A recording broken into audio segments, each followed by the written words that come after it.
රට වෙනුවෙන් කොන්දේසි විරහිතව ඇත්ත කතා කරපු රට බේරගන්න දිවා රෑ නොබලා නොකා නොබී දශක ගණනාවක් තිස්සේ තමන්ගේ රාජකාරී උපරිම මට්ටමින් ඉටු කරපු ලංකා විදුලි බල මණ්ඩලයේ සභාපතිවරයා MMC ෆර්ඩිනැන්ඩු අද ඉල්ලාස් වුණා. ඉල්ලාස් වුණේ නැහැ. ජනාධිපති ගෝඨාභය රාජපක්ෂ ඉල්ලාස් වෙන්න කිව්වා. 20ත් සම්මත කරගෙන විධායක ජනාධිපති ධූරය අතේ තියාගෙන ඒකාධිපති වියරුවක් රට විනාශ කරනවා. Gota go home. එහෙම වෙන්නත් බැරි නෑ. ආයිබෝවන්. අද 2022 ජූනි 13 වැනිදා සඳුදා. අද අපි කතා කරන්නේ විදුලි බල මණ්ඩලයේ හිටපු සභාපති MMC ෆර්ඩිනැන්ඩු ගැන තමයි. මේ දින 3කට කලින් ජූනි 10 වැනිදා කෝප් කමිටුව ඉදිරියේ මේ ඉන්දියානු අදානි සමාගමට ඒක පිළිගන්නේ කොහොමද?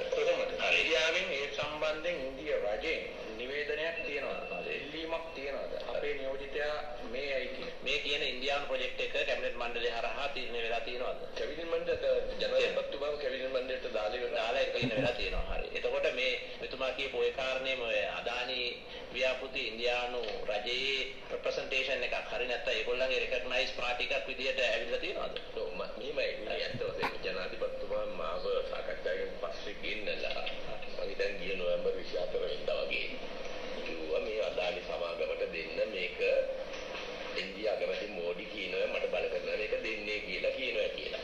පස්සේ මම ඒ වෙලාවේ කිව්වා මේක ඉතින් මටවත් විදුලි බල මණ්ඩලයට අයිති ප්‍රශ්නයක් නෙවෙයි මේක ආයෝජන මණ්ඩලයට අයිති ප්‍රශ්නයක් කියලා. හරි නේද? ඔයා මේ මම මේ ඉන්නකොට ලියුවල් දීලා දැම්මා මට මෙන්න මෙහෙම ජනාධිපතිතුමා නියෝගයක් දෙනවා කියලා. මම මුදල්වතල් එකක් මේක වොන් කරගන්නේ මේ විදුලි බල මණ්ඩලයට අදාළ ප්‍රශ්නයක් නෙවෙයි කියලා.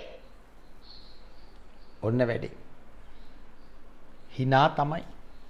ඊටාත්ම බරපතල තත්වයක්. ජූනි 10 වෙනිදා කෝප් කමිටු රැස්වීමේදී ඒ කියන්නේ පොදු ව්‍යාපාර කාරක සභාවේදී මෑන් ওই කතාව කියලා දාන්නේ අර ඔබට ඇහිච්ච විදිහටම මන්නාරම් සුලන් විදුලි ව්‍යාපෘතිය ගැන පාඨලි චම්පක රණවක අහන ප්‍රශ්නයකට අදාළව. අහන ප්‍රශ්නයක් කිව්වට මෑන් අහන ප්‍රශ්නය ඊටාත්ම හුරතල් ප්‍රශ්නයක්. මෑන් මොකක්ද අහන්නේ? අදානි ඉන්දීය රජේ නැත්නම් මෝඩි පාලනයේ නියෝජිතයෙක් කියලා ලියුමක් දීලා තියෙනවද කියලා අහන්නේ ඔය. කෙනෙකුට හිතෙන්නේ අම්මට හුඩු පාටලි චම්පික රණවක දුන්නා කෝප් එකේදී අර ෆර්ඩිනැන්ඩු කාර්යයට දුවන්න කියලා. එහෙම හිතෙන්නේ. එහෙම තමයි අයියලාගේ වැඩ. මෑන් අහන්නේ මොකද්ද? අදානි තමන්ගේ නියෝජිතයෙක් කියලා ඉන්දීය රජය නිවේදනයක් නිකුත් කරලා තියෙනවද? ඉල්ලීමක් කෙරුවද කියලා. නරේන්ද්‍ර මෝඩි දන්නවනම් hina වෙන්නේ කටින් නෙවෙයි. කොහොමද මුන්ගේ රංගපෑම? එතකොට කෝප් කමිටුවේ සභාපතිවරයා මහාචාර්ය චරිත හේරත් හුරතල් කොළුවා මෑන්ට ඕනි මෝඩිත් බේරගෙන ගෝටත් බේරගෙන චම්පිකත් බේරගෙන ෆර්ඩිනැන්ඩුත් බේරගෙන දවස ගෙවා ගන්න. ඉතාමත්ම දක්ෂ වෘත්තිකෙක්. හැබැයි වැඩක් නැහැ. වැඩක්ම නැහැ. විනෝදයට කතා කර කර ඉන්න හොඳයි. ඒ දවස්වල දෙරණ අලුත් පාර්ලිමේන්තුවට අපි දෙන්නම ඉඳගෙන ඉඳලා තියෙනවා. ඊට අමතරව මම ඔහුව සම්මුඛ සාකච්ඡාවට අරගෙන තියෙනවා. අද දෙරණ ඉන්සයිට් වැඩසටහනට. කතා කර කර ඉන්න මරු සුන්දර මිනිස්සෙක්. වැඩකටම නැති හාදි. ඒ වගේමයි කෝපා අපේ මහජන බදු මුදල් විනාශ කරමින් සැප කනේ තියාගෙන ඔහේ කල් මරනවා. කරපු දෙයක් නැහැ. අපරාධේ. ඇයි? එකම සෙට් එකක් එකට එකතු වෙලා එකම දෙයක් කර ඉන්නවා. අලුතෙන් මුකුත්ම වෙන්නේ නැහැ. කොහොම හරි දැන් ඔය කතාවේදී චරිත හේරත් මහාචාර්යවරයාට කියාගන්න ඕනකම තිබ්බේ හරිනේ. දැන් අදානිගේ වැඩේට කැබිනට් ඇප්‍රූවල් එක හම්බුණානේ නේද? හම්බුණානේ. හරිනේ. අන්න එහෙම ටෝන් එකක් තමයි මෑන්ගේ තියෙන්නේ. ලැජ්ජයිනේ. ඇත්තටම ලැජ්ජයි. නරේන්ද්‍ර මෝඩි විතරක් නෙමෙයි ගෞතම අදානිත් අපට hina වෙන්නේ අනිවාර්යෙන්ම පසවැත්තේ. පසවැත්තෙම තමයි. කොහොම හරි මේ කතාව කිව්වට පස්සේ ඇත්තටම සමහර විට සෙට් වෙලා කෙරුව වෙන්නත් පුළුවන්. අපිට හිතෙන්නේ පත්තු වුණා කියලානේ. දැන් ෆර්ඩිනැන්ඩුගේ කතාව නිකන් බැලු බැලමටම ජනාධිපති ගෝඨාභය රාජපක්ෂට එරෙහිව වගේනේ. මෝඩි ගෝඨට බලපෑම් කරලා බලහත්කාරකමෙන් තමයි අදානිට මන්නාරම දෙන්නේ වගේ කතාවක් හැදෙනවනේ. පත්තු වුණා වගේ කෙනෙකුට හැඟෙන්නත් පුළුවන්, සෙට් වෙලා කෙරුව වෙන්නත් පුළුවන්. තවම පුරෝකථනය කරගන්න අමාරුයි. ප්‍රෙඩික්ට් කරන්න බෑ. හැබැයි බලමු ඕනෑම දෙයක් වෙන්න පුළුවන්. කොහොම හරි ඔය සිද්ධියෙන් පස්සේ පහුවෙනිදා ජූනි 11 වෙනිදා සිද්ධිය වාර්තා කරන ජනමාධ්‍ය උණුසුම් ප්‍රවෘත්තියක්. වැඩේ කියන්නේ කැපිටල් මහරජාගේ නිවුස් ෆස්ට් තමයි මරුවකට වාර්තා කරුවේ. ඔවුන් කතා කරනවා ෆර්ඩිනැන්ඩුට. ෆර්ඩිනැන්ඩු කියලා තියෙනවා අර පොඩි ළමයි වගේ කියලා තියෙනවා ජනාධිපතිතුමා මට යන්න කිව්වේ නැහැ. විශේෂ අමාත්‍යවරයා ඒත් කිව්වේ නැහැ. ඉන්දියානු මහ කොමසාරිස් කාර්යාලයේ අනේ නෑ එහෙම කිව්වෙත් නෑ මං කැමැත්තෙන් යන්නේ කියලා මෑන් කියලා දාලා. ඒ කියන්නේ මෑන් කියපු කතාව කැපිටල් මහරජාගේ නිවුස් ෆස්ට් පාවිච්චි කරන টොප් එකට. කියලා දානවා අපිට ජනාධිපතිවරයා තමයි කිව්වේ විශේෂ අමාත්‍යවරයා තමයි කිව්වේ ඉන්දියානු මහ කොමසාරිස් කාර්යාලය තමයි කිව්වේ මෑන්ට යන්න කියලා. එහෙම කියලා දාලා හැබැයි ගෞතම අදානි වෙනුවෙන් අදානි ව්‍යාපෘතිය වෙනුවෙන් එක දිගටම ඉන්දියාව වෙනුවෙන් පෙනී හිටිනවා. කැපිටල් මහරජාගේ කළු දේශපාලන මාධ්‍ය භාවිතය. ඒ ගැනත් ඔළුව තියාගන්න. 11 වෙනිදා මේ සිද්ධිය කනවැකුණු ජනාධිපති මාධ්‍ය අංශය නිවේදනයක් නිකුත් කරනවා. ඒ නිවේදනයේ කියවෙන්නේ ජනාධිපතිවරයා ලංකා විදුලිවල මණ්ඩලයේ සභාපතිවරයාගේ ප්‍රකාශය තරහේ ප්‍රතික්ෂේප කරනවා. පුනර්ජනනී බලශක්තිය ඕන ඒ වුණත් බලපෑම් නැහැ. රාජ්‍ය ප්‍රතිපත්තීන්ට අනුකූලව පාරදෘශ්‍ය පටිපාටියක් අනුව තමයි කරන්නේ කියලා දානවා. ජනාධිපති මාධ්‍ය අංශය ජනමාධ්‍ය එයත් වාර්තා කරනවා. 12 වෙනිදා පහුවෙනිදා හරියට නාට්‍යයක් වගේ MMC ෆර්ඩිනැන්ඩු ලංකා විදුලිවල මණ්ඩලයේ සභාපතිවරයා දැන් හිටපු සභාපතිවරයා කෝප් කමිටු ප්‍රකාශය ඉල්ලා අස්කරගෙන ලිපියක් ලියනවා කෝප් කමිටුවට. මොකද්ද කියන්නේ? අධික පීඩනයක් තිබුණා ඒ වෙලාවේ විදුලි බල පනත් කෙටුම්පත පාර්ලිමේන්තුවට ගේන්න කාර්ය බහුල වෙලා හිටියේ. හරියට කෑමක් බීමක් නැහැ. වෙහෙස නිසා ඇති වූ මානසික තත්ත්වය මත මගේ කට කියුණා. මෑන් කියලා තියෙනවා. සමාවත් ඉල්ලනවා ජනාධිපතිවරයාගෙන් ජනමාධ්‍ය කියන විදිහට. ඔන්න ඉතින් අද ජූනි 13 වෙනිදා කොල්ලා ඉල්ලා අස්සුණා. කොල්ලා කියන්නේ MMC ෆර්ඩිනැන්ඩු. හරිනේ? එතකොට දැන් මේ සියල්ල මැද්දෙන් තවත් එක කාරණයක් අපිට වටහා ගන්න පුළුවන්. කුප්‍රකට විදුලි බල පනත් සංශෝධනයේට මේ මෑන් කෙලින්ම සම්බන්ධ වෙලා තියෙනවා. ඒකනේ කට කියවෙන්නේ. මෑන්ට ඉන්දියාවෙන් කියන්නේ නැති මෙන්න මෙහිම හදාපිය කියලා. ගෝපාල් බාග්ලි මිටි හාදයා මෑන්ට ලියලා දෙන්නේ නැති මෙන්න මේක දීපං කාංචන විජේසේකරට කියලා. කොහොම තමයි වෙන්නේ නැත්තේ. අපි සියල්ල ගැන කතා කරමින් ඉන්නේ. අපි නොදන්න ඈයෝ. කොහොම හරි දැන් ඔයාස සජිත් ප්‍රේමදාස ඊයේම වේගවත් කතාවක් කරන කොහෙද තැනකදී මොකද්ද මෑන් කියන්නේ? ෆර්ඩිනැන්ඩු අපේ පාර්ලිමේන්තු වරප්‍රසාද කඩ කරලා තියෙන්නේ කෝප් එකට ගිහිල්ලා බොරු කියලා අපි වරප්‍රසාද කඩකිරීම සම්බන්ධයෙන් විපක්ෂ නායකවරයා විදියට යෝජනාවක් ගේනවා. කොහොම කියලා දානවා මෑන් ඔටෝ චූන් වෙලා. කොහොමද මුන්ගේ වැඩ? ඉන්දියාවට විරුද්ධ නැහැ. අදානිට විරුද්ධ නැහැ. සියල්ල මෙහෙවන මෝඩිට ගෝඨාට විරුද්ධ නැහැ. මන්නාරම නෙමේ රටම ගනින්න ඕන නම් මැද්දේ පොඩි කෑල්ලක් අරගෙන තොරම්බල් කර කර ඉන්නවා. තොරම්බල් කර කර ඉන්නවා. දැන් ඊළඟට ඔය අනුර කුමාර දිසානායක වගේ ඈයෝ අර කලින් කියපු කතාව කියන්න ඉඩ තියෙනවා. හොද්දට වැඩ කරපු නිලධාරියෙක්. ලංකා විදුලිවල මණ්ඩලයේ හිටපු සභාපතිවරයා. MMC ෆර්ඩිනැන්ඩු.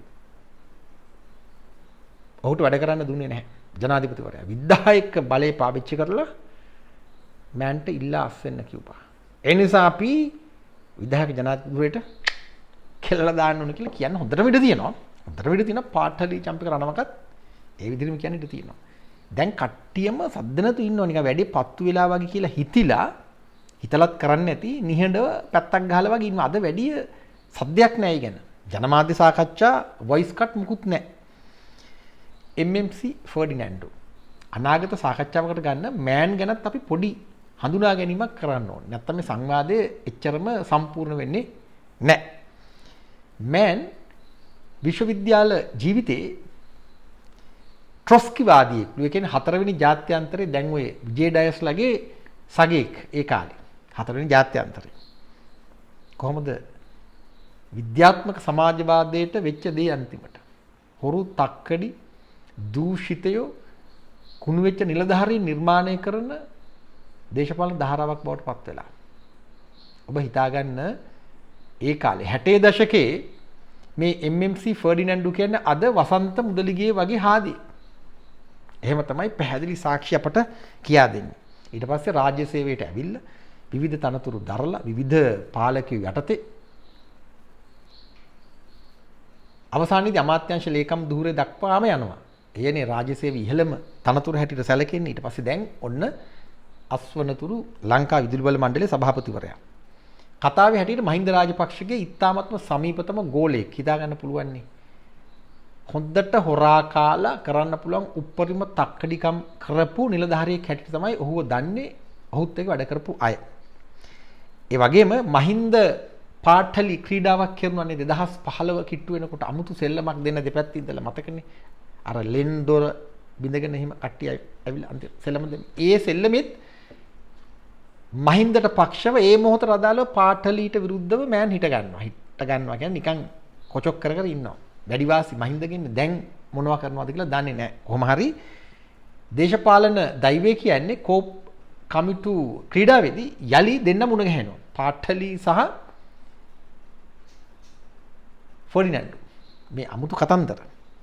කොහොම හරි පාඨලි චම්පික රණවක මේ ප්‍රශ්නේ ඇහුවෙත් සමහර විට බෝලේ උඩ දාලා ෆර්ඩිනැන්ඩෝට ගහන්න සලස්සවල ප්‍රවෘත්ති නිර්මාණය කරලා මොකක් හරි අපි නොදන්න වෙනත් කුප්‍රකට කතාවක් සඳහාද විය හැකි. කොහොමද දන්නේ? අපි බලමු. MMC ෆර්ඩිනැන්ඩෝ ගැන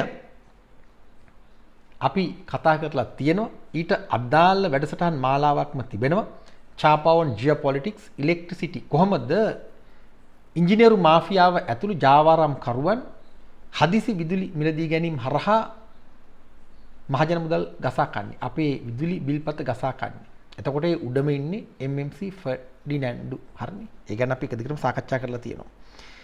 ලංකා විදුලි බල මණ්ඩලයේ දූෂණ වංචා අක්‍රමිකතා මැද්දේ කේන්ද්‍ර බලය හැටියට ඔහු අනිවාර්යෙන්ම මේ දක්වාම හිටියා.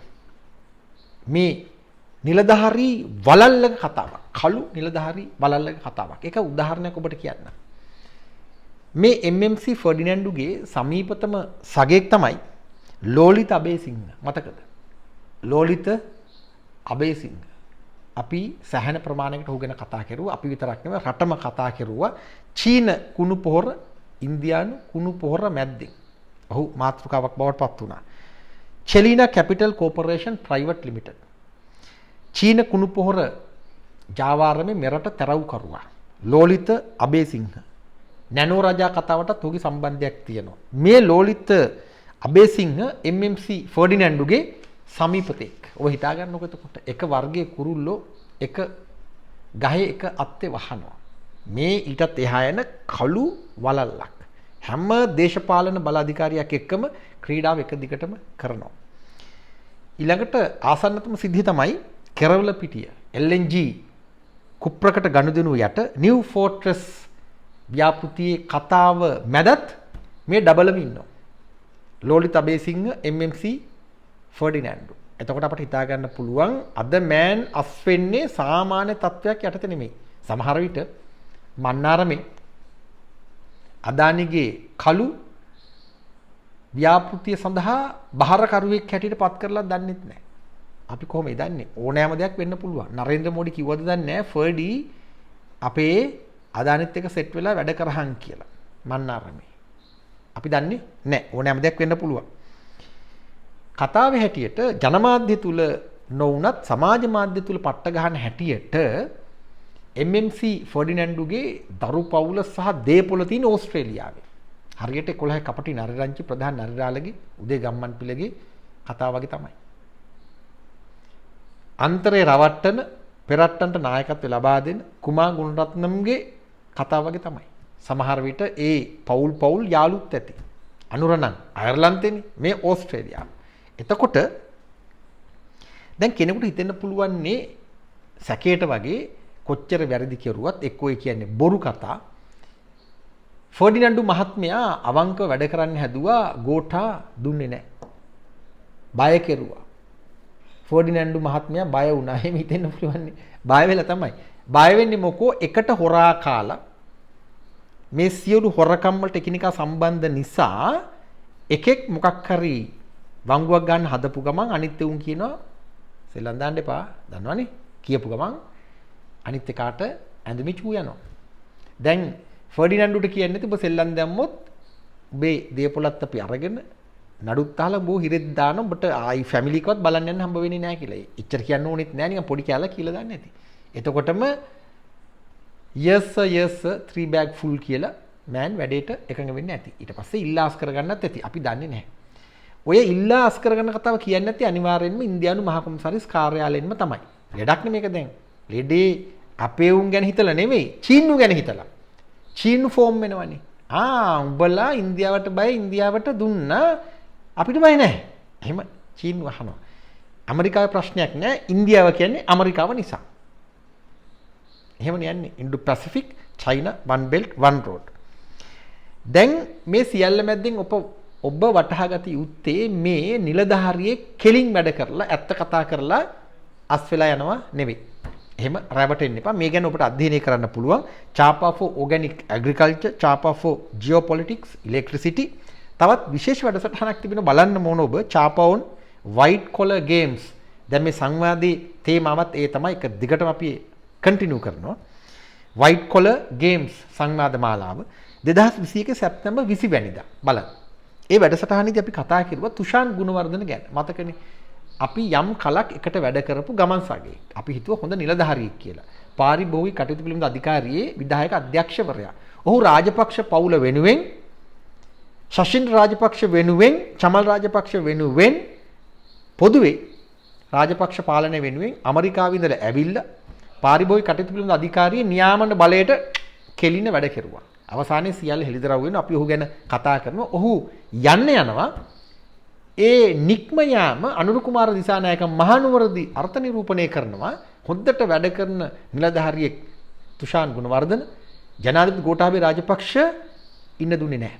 හොද්දට වැඩ කරන නිලධාරීන්ට ඉන්න දෙන්නේ නැහැ. මොකෝ මේ 20ත් අතේ ජනාධිපති ධූරය විධායක ජනාධිපති ධූරය බලවත් ඒකාධිපතියෙක් හැදෙනවා. ඒ නිසා අපි විධායක ජනාධිපති ධූරයට වැඩේ දෙන්න ඕනේ.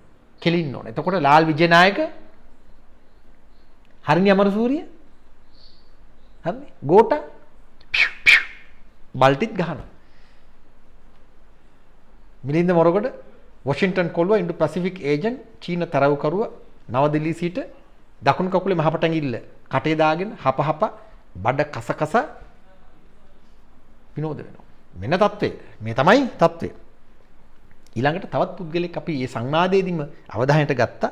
ජටාල් මාන්නප්පෙරුම වියලවි මණ්ඩලයේ හිටපු සභාපතිවරයා. ඔහුත් යන්නේ කරන්න පුළුවන් හැමදේම කරලා ෂේප් එකේ අන්තිම කාලේ වතුර ටිකක් නාලා සැපට ඉන්න කියලා හිතාගෙන ගෙදර යන්නේ. හැබැයි අර්ථ නිරූපණය කරන්නේ කොහොමද? ජනාධිපති ගෝඨාභය රාජපක්ෂ වැඩ කරන්න දෙන්නේ හොඳ නිලධාරීන්ට. මහින්දානන්ද අලුත්ගමගේ මෑන්නෙක් වැඩ කරන්න බෑ. ඒ නිසා ගියා. මුන් හොඳ නෑ තමයි. මහින්දානන්ද අලුත්ගමගේ ගේම් කාරයෙක් තමයි. හැබැයි ඊට වඩා ගේම් කාරයෙක් තමයි මේ අස්වෙලා ගිය නිලධාරියා. සභාපති ධූරේ දාලා යනවාද ඇමතිවරයාට බයි. නෑ මුන් ඔක්කොම ගේම් කාරයෝ. දැන් අපි මේ කතා කරන MMC ෆර්ඩිනැන්ඩු පට්ට ගේම් කාරයෙක්. ජාවාරම් කරුවන් සමග එක දිගටම වැඩ කරපු තරවුකරුවෙක්. ඒ නිසා ඒ සියල්ල හෙළිදරව් වන බයට හෝ ඊළඟ ප්‍රොමෝෂන් එකක් බලාගෙන ඊළඟ අධිරකට තමන්ගේ ක්‍රීඩාව ඔසවා ගන්නට බලාගෙන ඔසවා තබන්නට බලාගෙන තමයි මේ ඉල්ලාස් වෙන්නේ. ඒ නිසා එකෙක්වත් ලෑස්ති වෙන්න එපා. හොඳ නිලධාරීන් වැඩ කරද්දී ජනාධිපති ගෝඨාභය රාජපක්ෂ යන්න කියනවා. ඒකාධිපති බලයක්. ඒ නිසා ජනාධිපති කතන්දරේ පැත්තක තියලා 21 ගෙනල්ලා ඒවට එහෙම ලෑස්ති වෙන්න එපා. හරිනේ. විජේදාස රාජපක්ෂ 21 අතේ තියාගෙන පෙන්ඩින් තියාගෙන බලාගෙන ඉන්නේ මහානායක හාමුදුරුවරු hina වෙච්ච ගමන් බග් ගාලා දැම්මා. එහෙම මොහොතක තමයි දැන් MMC ෆර්ඩිනැන්ඩුගේ කතාව අපි කියව ගන්න. කොහොමද වැඩ? මාර වැඩ නේද?